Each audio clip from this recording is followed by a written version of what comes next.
So I want to begin by just, I'm logged into my AWS console here, and in my region, you can see that I've just got a couple of tables here. These are the Liquibase tracking tables that we use to actually track which changes have been made to this particular region, which tables have been added. And you can see here, there's just a couple of tables here. We're going to be adding to this through an automated fashion using GitHub Actions and Liquibase. So I'm going to switch over now to my Visual Studio Code window here. This is what a change log would look like. So a change log in Liquibase is just a text file that is a collection of database changes that we want to add to a particular database, in this case, DynamoDB.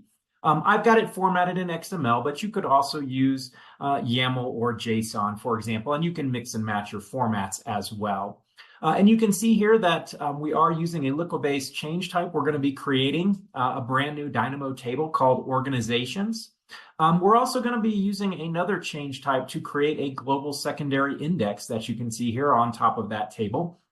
And then finally, we're going to be using a particle to insert some data into this particular table. So this is what I've already got checked into my source code repository.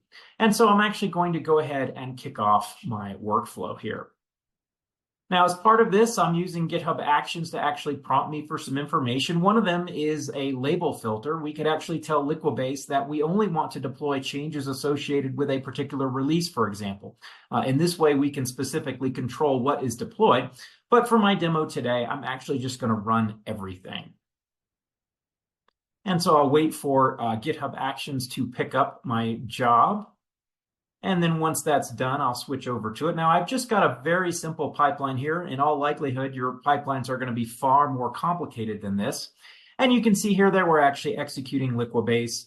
And so we're connecting to Docker, and we're pulling down the latest Docker container for Liquibase. And then we're actually going to invoke Liquibase.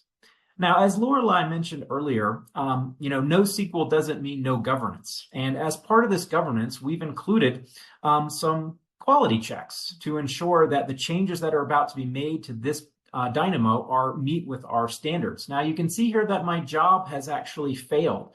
I've got an error. Now, I could dig through this log file here. That is definitely an option. But I'm actually going to pull down my repo and show one of those operational reports that Lorelei mentioned just a few moments ago. And this is part of the concept of shifting left as well, because as a developer, if I have access to these reports, then I can self-serve and I can figure out why my deployment failed without having to go bug my DevOps engineer or bug my DBA to figure out exactly what happened. Now, I have these just going back to the repository, but you could also use Liquibase's extension to store them in, say, an S3 bucket, for example, so everybody could have access to them. If I scroll down a little bit through this report, you'll notice that I do have a couple of major problems. I've got one that's been flagged as a major and actually one that's been flagged as a blocker. So my team has configured these rules in Liquibase and has not allowed my deployment to go forward. The first problem I've got is my billing mode. My team has insisted or required that my billing mode be set to provisioned instead of pay per request. And so that is one problem that I've got. The second problem that I have in my change log is that I'm trying to run a delete without a where clause. And so, of course, that will just wipe out all the records in the table. And my team has said that is not allowed. But as a developer, I can actually go and fix these two issues. The first one is, you can see here, my billing mode was indeed set to pay per request. And so I can change that to provisioned and save my file. And then finally, if I scroll down through my change log, here is the delete without my where clause. Now, I could add a where clause here, of course, but for this demonstration, I'm just going to comment this out. Now, I'll go ahead and check this back into my source code repo. First, I'll add a very descriptive commit message. So I remove the delete and I change the billing mode. And then I'll go ahead and stage these and I'll commit and push these back up to the repository. And then once that's all done, I can actually go ahead and rerun my pipeline. And if I've done everything correctly, which may or may not be the case here, then we should see a successful run. My repo is taking a few moments to update. There it goes. Okay, so I'm actually going to kick off the same workflow once again, and we'll see if I've done everything right and get my deployment done to DynamoDB. Let me go ahead and refresh to make sure. Okay, there's my job that's been picked up by GitHub, and it's going to go ahead and execute. Now, while this is running, I'm going to actually switch back over and introduce our flow file. Flow file is a Liquibase construct, which allows you to standardize your database deployments. You can see here it's formatted in YAML. And the great thing about flow files is that they are automation tool and database independent. So I could use this exact same flow file to deploy all of my database changes across my entire infrastructure, whether that be relational databases or additional NoSQL databases. And I could use this same flow file. You probably also noticed that, for example, we can use variables here. So I don't have to hard code anything. Everything can be driven dynamically. And we can also include conditional statements, as you can see here. So perhaps I don't want certain stages of my pipeline to execute. We can actually control those with flags that we can set dynamically in our automation tool to ensure that we're only doing what we need it to do. Let me go switch over here and see if my job has completed it. It has actually completed. That's great. I'll also point out that in addition to using our DynamoDB extension, we're also using our AWS Secrets Manager extension. So we're actually pulling some sensitive information dynamically. So we don't have to store anything in Liquibase, for example. Everything is coming from secure vaults that is obtained dynamically at runtime. So it looks like we've got a clean run this time, but rather than dig through a log file to try and figure out what actually happened, I'll just go ahead and pull the repo once again, and I'll open up another one of our operational reports, which is our update report.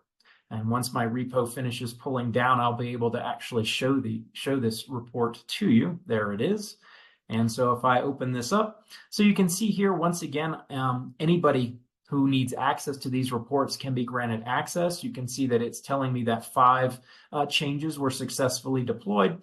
And if I use Particle to actually do those deployments, you'll see here I can actually get that as part of this report. So once again, I don't necessarily have to dig through a traditional log file in order to get that information. Now, my final scenario that I'm going to cover today is something that Lorelei teased just a few moments ago, and that was the ability to do targeted rollbacks. So with targeted rollbacks, we're able to surgically remove changes from the database without affecting any of the other changes. And I've got a different workflow set up for this, as well as a different Liquibase flow file as well. And I've pre-populated some information here just to make my life a little bit easier. And so I'm going to go ahead and run my workflow. Once again, GitHub will pick up this particular job. And once it does, I can go into here, open up my pipeline, and actually we'll be able to watch this run because as part of our flow here, we're actually going to do a before and an after of the particular changes that have been deployed. And so you can see here, we're running a Liquibase history command to actually show, and here's the 5 changes that we've already deployed. So 1, 2, 3, 4, 5, and we're actually rolling back this last one here. You can see here's today's date and the UTC time on the server.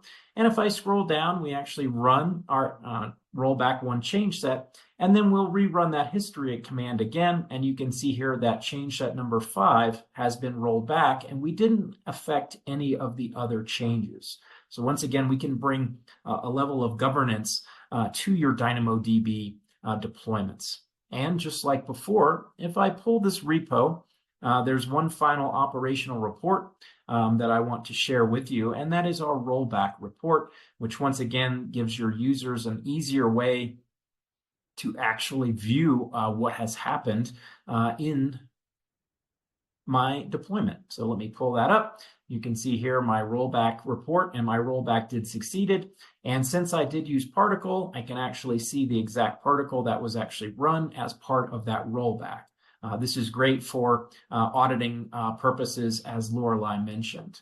And finally, if I go over here and I refresh we should see there's my new organizations table. It does have my index that I created, that global secondary index. And if I go to my particle editor here, I can run my query and I can actually see the data that was added by Liquibase as part of my deployment process.